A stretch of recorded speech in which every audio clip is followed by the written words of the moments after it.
ఓం నమ శివాయ. ఓం శక్తి సదాశివం.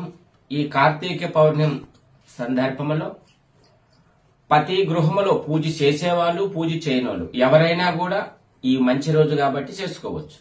ఒక పసుపుటి వస్త్రాన్ని అమ్మవారు గర్భగుడిలో పెట్టి మల్లెపూలు 108 తీసుకొని, రూపాయి బిళ్ళలు 108 తీసుకొని, ఓం లక్ష్మాయే నమః, లక్ష్మీదేవి పేర్లు ఎన్నైనా చెప్పొచ్చు.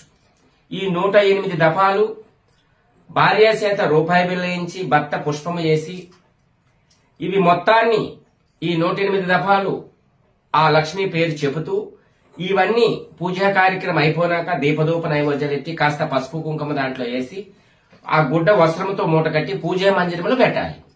ఆ ఇంటిలో ఎన్ని సమస్యలు ఉన్నా, ఎన్ని ఇబ్బందులు ఉన్నా మనశ్శాంతి కలిగి ఆ కుటుంబము శమనంగా ఉంటుంది. అన్న వస్త్రములకు లోటు లేకుండా సంతోషంగా ఉంటుంది.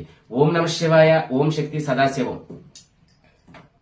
ఈ రోజు ఆ పూజా కార్యక్రమం భక్తులు చాలా మంది ఫోన్లు చేస్తున్నారు. ఈ రోజు రాలేం గురువు గారని. నెక్స్ట్ సండే నుంచి మంది కంటిన్యూస్ గా ఉంటుంది.